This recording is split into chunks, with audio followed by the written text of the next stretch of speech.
Assalamualaikum warahmatullahi wabarakatuh. Ahlan wa sahlan sahabat yang dimuliakan Allah, kembali lagi bersama kami di Yufi Channel Al-Quran.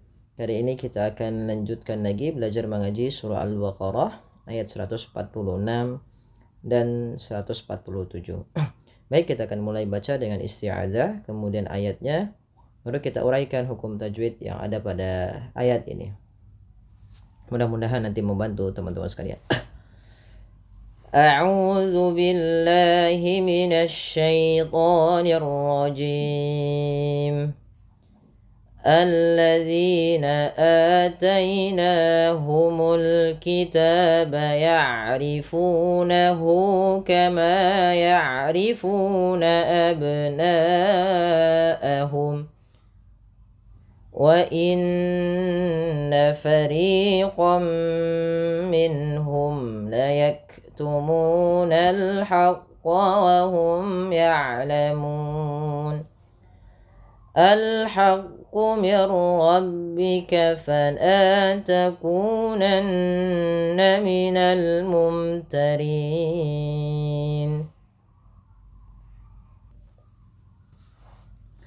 Baik, kita perhatikan pada lafal alladzina ataina. Pada lafal ayat alladzi ini jangan dibaca ulladzi ya teman-teman.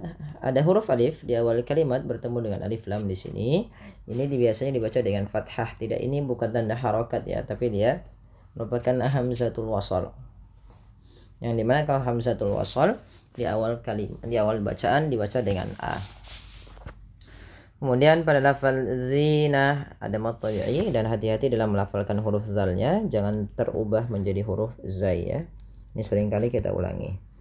Kemudian pada lafal ataina, ataina, nah di sini ada hukum tajwid berupa namanya mad badal, yaitu mad yang terjadi ketika adanya huruf hamzah bertemu dengan huruf mad. Dan pada lafal ataina di sini ada hamzah berharakat fathah bertemu dengan huruf mad berupa alif. Panjangnya sendiri untuk mad badal adalah 2 harakat. Atainahumul kitaba. Nah, mad tabi'i fathah bertemu alif. Al-kitaba alif lam qamariyah, dibaca dengan jelas suara lamnya. Al-kitaba taba, ada fathah bertemu alif lagi kecil, mad tabi'i. Ya'rifunahu kama ya'rifuna abna'ahum. Pada lafal fu mad tabi'i, yaitu ditandai dengan huruf fa yang bertemu dengan huruf waw sukun, yaitu ada yang dhammah bertemu dengan waw sukun, maka dia mad tabi'i 2 harakat. Nah, kemudian pada lafal nahu ada mad silah qasirah, yaitu mad yang terjadi ketika adanya hal dhamir yang berbentuk seperti ini atau bundar ya, maka dia dinamakan dengan mad silah qasirah, panjangnya sama dengan mad tabi'i yaitu 2 harakat. Kama ya'rifuna abna'ahum, ma dan fu kedua-duanya mad tabi'i, sehingga pada bacaan ini banyak sekali yang 2 harakatnya, maka harus kita fahami, jangan terlalu panjang jangan beda di dalam membacanya, jangan sampai yang mad tabi'inya beda, mad iwadnya mad badalnya beda, mad silah qasirnya beda, tapi bunyinya sama, karena mereka tiga-tiganya itu adalah 2 harakat. Kemudian pada lafal abna'ahum ada ba sukun, yang dimana ba sukun ini bila ia sukun atau mati dihukumi dengan bacaan qalqalah, karena ada sifat yang melekat pada huruf ba yaitu qalqalah, yang dimana memantul ya bunyinya, maka tidak dibaca dengan abna'ahum tapi harus ada pantulan abna'ahum, tapi tidak pula dibaca dengan menambahkan hamzah pada lafal ba yang disukunkan, karena dia salah, karena kalau ditambah nanti menambah huruf. Nah, bagaimana cara memantulkan qalqalahnya adalah dibunyikan ya, tapi dia tidak putus dan tidak tertambah hamzah. Maka abna sesuai dengan hurufnya saja, dibalikkan kepada hurufnya. Abna'ahum. Kemudian panjangkan bunyi suara na, yang dimana di sini na-nya dipanjangkan 4 atau 5 harakat yang kita hukumi dengan bacaan mad wajib muttasil. Sebab terjadinya yaitu biasanya ditandai dengan adanya tanda panjang seperti ini, kemudian datang setelahnya huruf hamzah. Pada dasarnya abna'ahum abna gitu ya. Abna'ahum gini ya. Nanya awalnya 2 harokat karena datang hamzah pada setelah huruf mad, atau apabila ada mad tabi'i bertemu dengan hamzah pada satu kata. Ini pada lafal kata abna'ahum hamzahnya, maka dinamakan mad wajib mutasil dipanjangkan 4 harokat.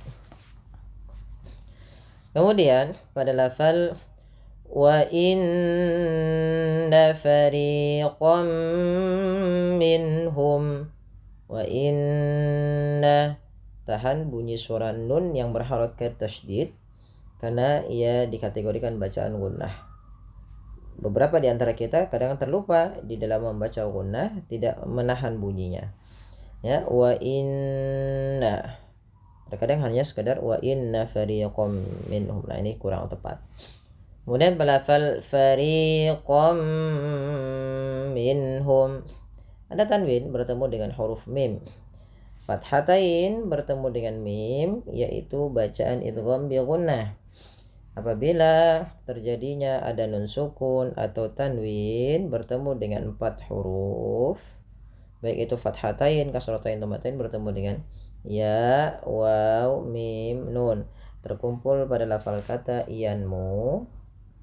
Ya, yanmu. Nah, maka apabila ada nun sukun atau tanwin bertemu dengan 4 huruf ini, cara membacanya yang pertama masukkan tanwinnya ke huruf setelahnya.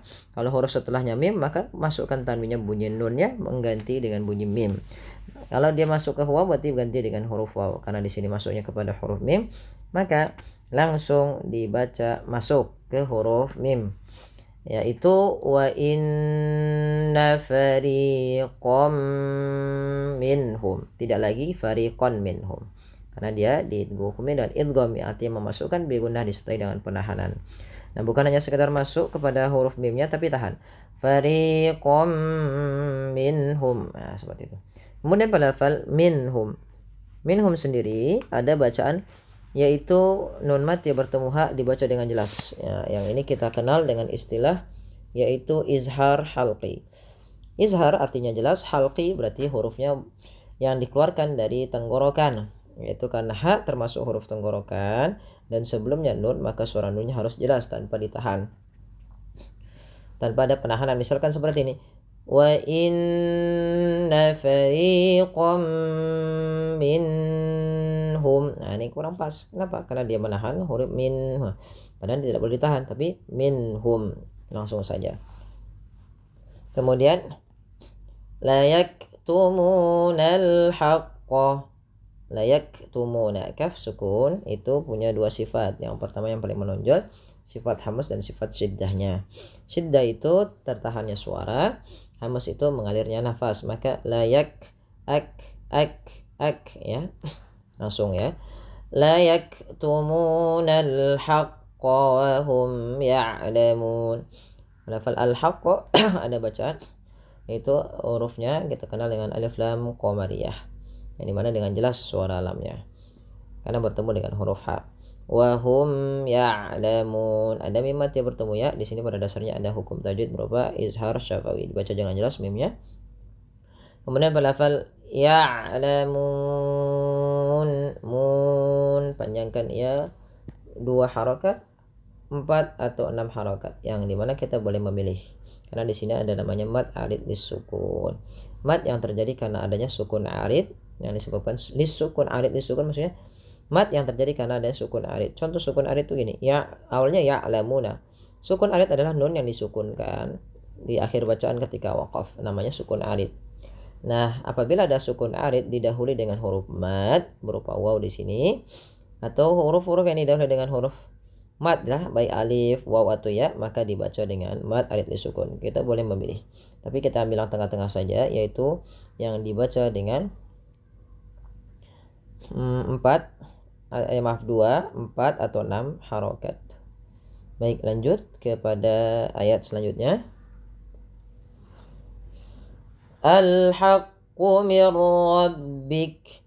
Al-haqqu, ya perlu kita pahami kalau yang seperti ini dibaca a ya di awalnya, dan di sini ada alif lam qamariyah dibaca dengan jelas suara lamnya. mir rabbik.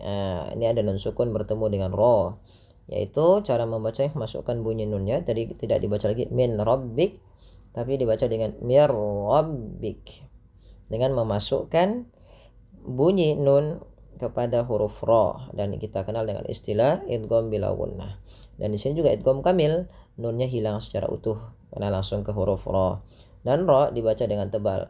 Hati-hati dalam melafalkan ra, tidak dibaca dengan mir rabbik. Jangan banyak sekali takrir pada huruf ra, tapi sekali saja. Mir rabbik. Kemudian fala takunanna minal mumtarin. Fala mad tabi'i, lanya 2 harakat. Takunanna, nun berharakat tasydid, dibaca dengan gunnah. Cara membacanya dengan menahan bunyi suaranya.